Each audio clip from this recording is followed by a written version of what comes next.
What's up, lemon heads? Welcome back to another episode of From the Yellow Chair. I'm Emily, And I'm Crystal. and you got the dynamic duo today. We've been doing lots of solo episodes. It's hard to get us together. I know you would think it'd be very easy, but it is hard and no guests. So you got Crystal and Emily here today. Whether you like it or not, huh? So we're going That's to right. talk through some new customer acquisition that must be on your radar this summer. We're going to talk about the why, the who, and what we need to do to get some things put in place so that we can add a lot of new customers during the busiest time of the year for most of us, especially my HVAC contractors. So, hey, you know what's going on right now? Lots of opportunities. So let's sip some lemonade. Let's do it.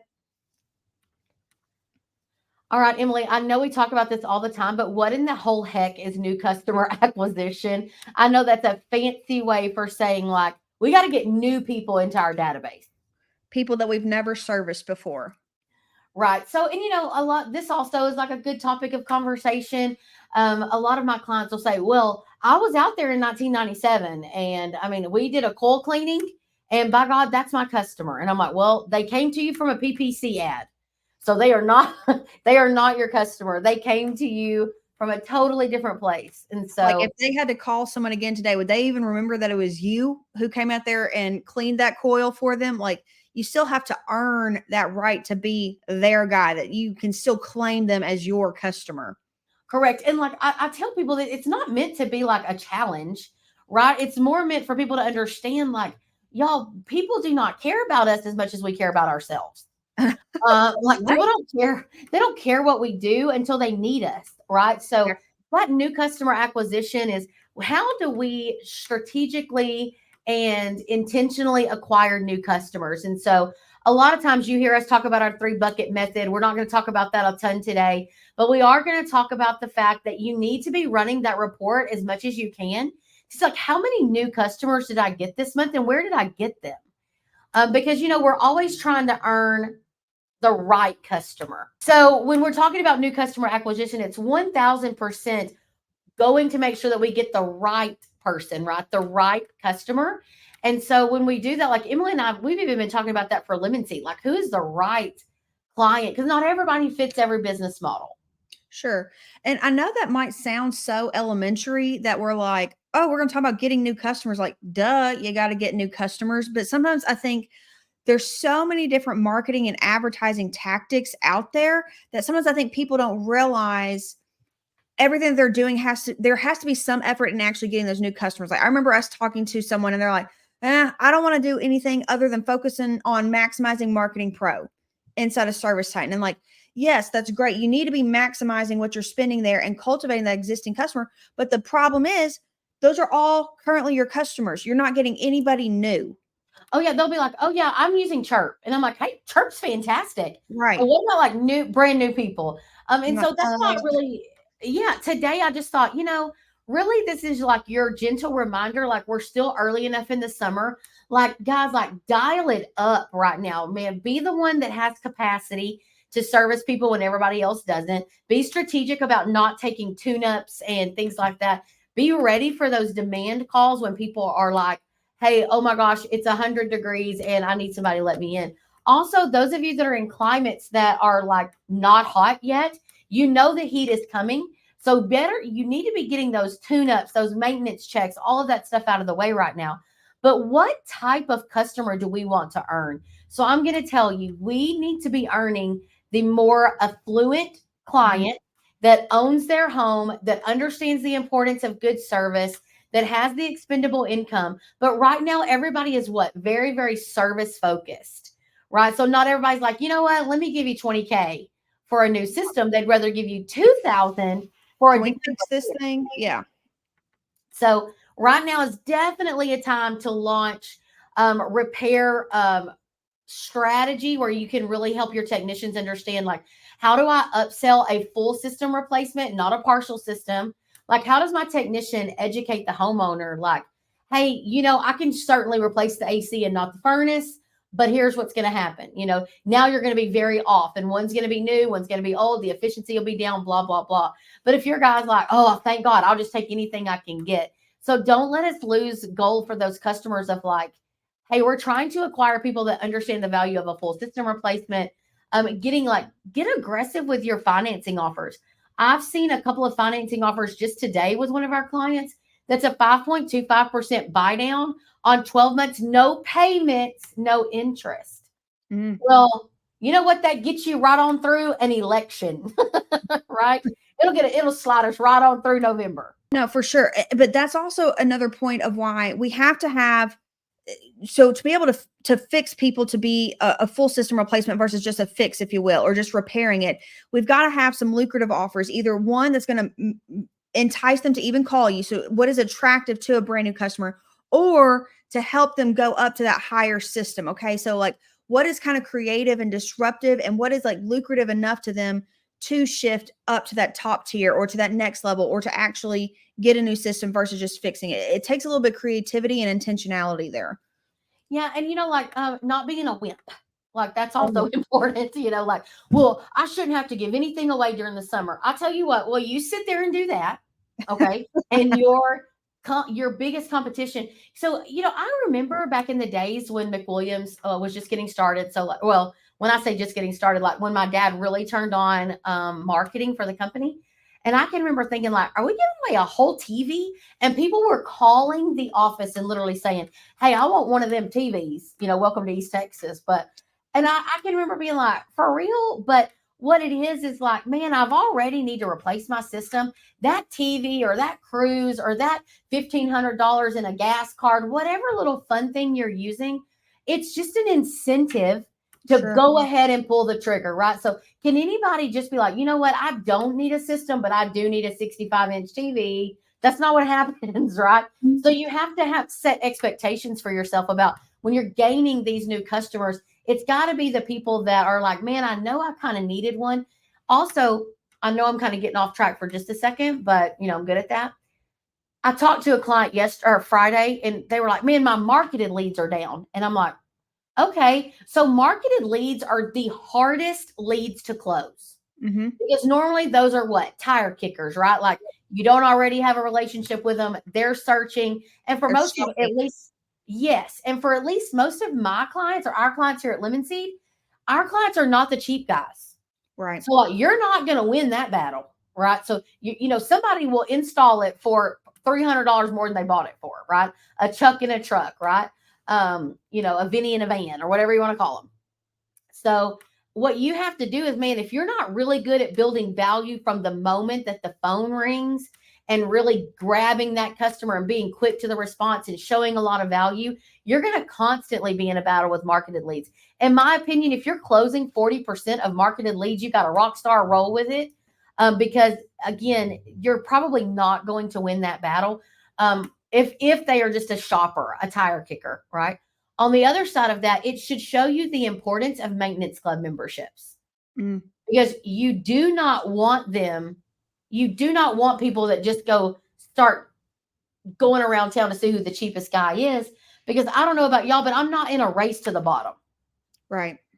So those are just some encouragement, like understand who you're going after is a higher end client. Not everybody is your forte. Like you do not need to go on that window unit job, right? Well, Unless you're going to go sell them a new system. and like you said, you gotta be adding that value, doing something that is completely unexpected. So, like the expectation is a customer can call any HVAC company and they could probably install something, get it up and running at least for a little bit. Like that is the expectation. But what can you do beyond that? So, we were talking to a client and they mentioned how they as the technician is on their way over there, like, hey, Mrs. Williams, I'm going to be there in 30 minutes. While I'm on my way there, do you need anything while I'm out? Like, do you need me to pick up a gallon of milk or a cup of coffee for you there? And that is so unexpected that that is like memorable to them. And it provides a level of service that they aren't expecting. And so that helps somewhat justify the cost of whatever your price might be. And it helps also that word of mouth, like them that memorable aspect of something that was so unexpected that can also relay your word of mouth and your raving fan aspect a lot further than just that one lead, if you will. And I know that sounds ridiculous, but like 99% of people are not going to take you up on to bring a gallon of milk to them. But just the simple fact of like asking for that and the 1% of those people that do, go pick them up a gallon of milk. Okay. Yeah. I mean, let's not follow for $6. Yes, Yeah, yes. but you're right, like doing something unexpected. So, as we're thinking through this, like this new customer, again, getting new customers all summer long, like Emily said, win them with these unexpected things. Be quick to respond, be the friendly people. Because listen, you know who's not fun to talk to? Someone that is hot in the middle Yeah. of July in the South, right? You're all ticked off, right? And you're mad. And at the end of the day, so are your technicians. They don't want to be Mhm. working in it either. And so, really being the voice of reason, setting clear expectations, having an affordable way. Like, if your CSR is like, I mean, sir, we're booked up till tomorrow afternoon. So, the earliest that we can see you is tomorrow afternoon, as if, like, why don't you go somewhere else? Yeah, I'm sorry to bother you. Yeah. Yes. I'm so sorry. I'm trying to, do these things.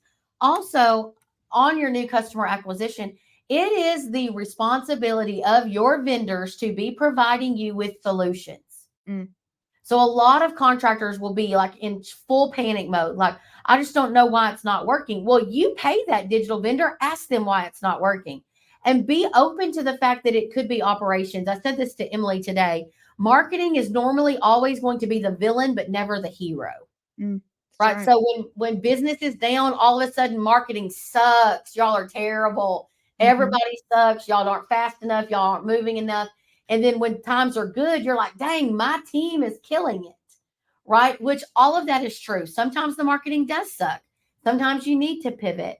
But in a lot of situations, weather naturally drives capacity, naturally drives lead volume, no matter what we do, whether it's hot, cold, rainy, windy, stormy, it's going to drive it up or down, right? So we have to be prepared to always be getting new customers. And when there are no new customers to be had, that is when you need to dive into that existing database. But if you never get new customers, you will burn out that existing database faster than you can get new customers. Sure, sure. And so Well, this and is all about strategy. no, and to have a real strategic approach and a plan to it, you've got to be tracking your efforts and measuring what you're doing. So, and then being willing to pivot. So not just so stuck and, well, this is what we plan to do. So by God, we're going to do it. Well, you know what? The weather hasn't helped us at all. This didn't fly as great as we were thinking to do. So like having that capability to be willing to pivot, but also having like, what is that backup plan going to be? Or what is this lever that I'm going to pull now, as a little extra hump, a little extra jump, if you will. You got to kind of have those already in place, but you got to have that trackability to know this was working, this isn't working. When do I know when to sit still and when do I know when to pivot? Yeah, and I'm telling you, we as contractors, I'm going to put myself in this category. We also suck at pivoting Mm, because, well, let me go ask Jimmy if he thinks that, what, let me see what everybody thinks out there in the shop because, I mean, my guys, they don't like that. Well, I'm telling you right now, I can tell you right now, literally, I could take our limited clients and split them down the middle. Okay. Because like I'll have a client that's like, well, this my competitor, they're always changing. And I'm like, okay, well, let's do this. And they're like, well, I don't really yeah, want to offer financing. Okay. Well, you just told me you needed more leads. Right. Yeah. I mean, there ain't enough leads coming through. Okay. Well, why don't we offer this? Like, what if we did a $79? Oh, that's too low. My team doesn't like tune ups. There is a train coming through my office at the moment, is what it sounded like. But like they'll be like, my team doesn't like tune-ups, right? My team is not strong enough to do that. My team's, and I'm like, man, so you can't pivot when you're handcuffed to the sure. floor, Or right? So having to get approval from every single person. It's 2 months later before you get everybody's buy-in and approval and yeah, stuff. you're not nimble. So when Yeah. you're looking at these bigger, like these companies that are like, oh my gosh, all of a sudden they're doing Facebook ads, and it's because they're more nimble. Now, Mhm. not always. A lot of times, guys, these PE companies that you're going up against, they are not nimble. Right. They've got a hierarchy that they've got to go through, and so they can't really be super nimble. If you still run your own circus, friends, hello, you're the ringmaster. Like, call it. Like, be worst case scenario is you try something, you're like, that was not good. Then you take it all down, right? But like we're so caught up with, does my service manager like it? My install guys like it? Do my technicians like it? Well, mama answers the phone and she ain't gonna like answering questions. Well, you must not like making money either because we're just trying to do something right now, you Sure. know? And so when you're tracking, so a couple of things I want to say about the tracking side. So those of you that are on a CRM, like Service Titan, Field Edge, start any of those, and you can have the ability to have tracking numbers. You need to be actually utilizing, labeling, and tracking your tracking numbers correctly. And Yes. you should be looking at them. You can set up automated reports through most of those to be able to see. So it's really important. I call it managing the expectations here. So, like, what is the expectation of a mass media campaign? It is not immediate calls to action. It's not. So if you're like, well, my billboard made me $0 this month, you absolutely cannot know that very directly, right? There, if you're saying that, you're like, what made me no money? Sir, it's a mass media tactic. You may not see it directly. Now, a direct mail campaign that you sent out, there should be a lot more directional review that you're able to do there. So tracking it and pivoting. If you're like, man, I don't really have a way to track, I don't know what's working. That is the issue. Mm-hmm. Because now you're left to just making decisions based off your gut. And so for some of you, that's the last thing y'all need to be trusting. So yeah, some of y'all just, that's not it. Yeah. So So you got to be super intentional about your tracking and knowing when to pivot and being nimble enough to pivot and make some things to where you haven't missed the entire summer because you're still sitting on your thumbs or getting approval from everyone. But then yeah, also giving some intentionality to retargeting. So we talked about how a lot of some of these new customers are kind of tire kickers, or maybe they're just kind of getting started in this process. Like, I know my system's starting to act a little funny. It's not an emergency just yet. So how can we be having those multiple touch points, retargeting, remarketing to them beyond just that one initial phone call? Maybe they didn't book right then for whatever reason, and then fine, we never talk to them again. right. So, this is key. So retargeting tends to be a little bit more expensive. So speaking of tire kickers, you also have analyzers, right? People that are just trying to like, I need to do it. I'm limping it along right now. My electric bill's high. My kids are home all summer. I need to do something, right?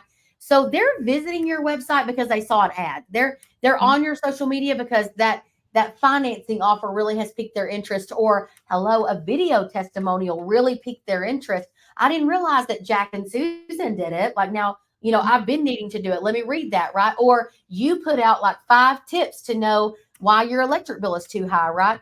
And people start kind of like trying to figure out how it would work. Those are the people that now like, listen, you are the spider and you have a web. You now have them in your web. So now we must devour them, right? So we must like come for them, right? So you've got to be like, hey, I saw that you were interested. How can I stay in contact with you?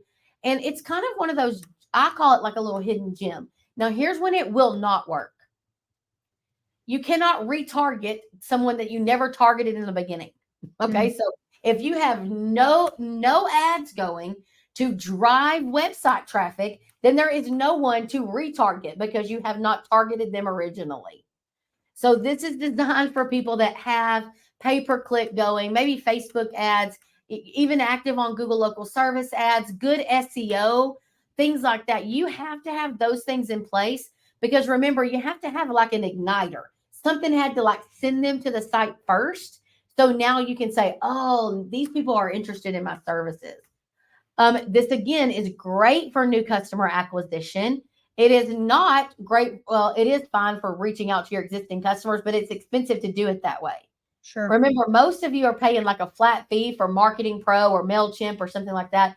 Use those email platforms to stay in contact with your existing customers. We're really focusing on grabbing people that have shown interest. So maybe they're not at the smallest part of the marketing funnel, but they're definitely towards the bottom. And you just want to be able to grab them. Sure. So, all You right, are guys. a spider. As you said, you are a spider. Yes. Yes. I All never know where you're over. going with all your analogies, but I love you. Yes. So, well, guys, just to summarize today's discussion, I know it was kind of short and sweet and to the point, but a lot of you are just driving from job to job or just trying to get to somewhere and deal with stuff this summer. But listen, at the end of the day, I want you to just start paying attention to the amount of new customers you're getting every month and where you're getting them from. Okay. Be intentional. And I want you to be creative and stop being scared of offering some things. If at any point you're interested in a full marketing strategy and implementation, we would love to talk to you. We do have, Emily, I'm going to let you tell them a little bit about Juiced, just in case they're interested. Sure. So, if you're not maybe willing to come on full plan with lemon seed, or maybe you're a tire kicker yourself, you want a low entry, like what is the lemon seed offerings? What is their knowledge? What is everything all about? Juice is a super affordable monthly group coaching call. We discuss a different marketing tactic every month. We try to make it very relevant and real time to what is happening. So, like it is summertime now. So, like, how should you be thinking and planning for summer versus in fall versus in winter? So, very real time, very factual, actual information, but a great way to kind of soak up some of that lemon seed knowledge that we've learned throughout our many, many years of experience in the home service industry and just relaying that to you. So, if you want to, you can use a discount code for 50% off your first month. Just use code podcast and you'll get 50% off your first month. You can click the link in the bio to sign up. And yeah, we'd love to see you on Juiced. Thank you for listening to another episode. Absolutely. Write us a review, give us a follow, let us know something. But thanks for sipping some lemonade with us. See you next time.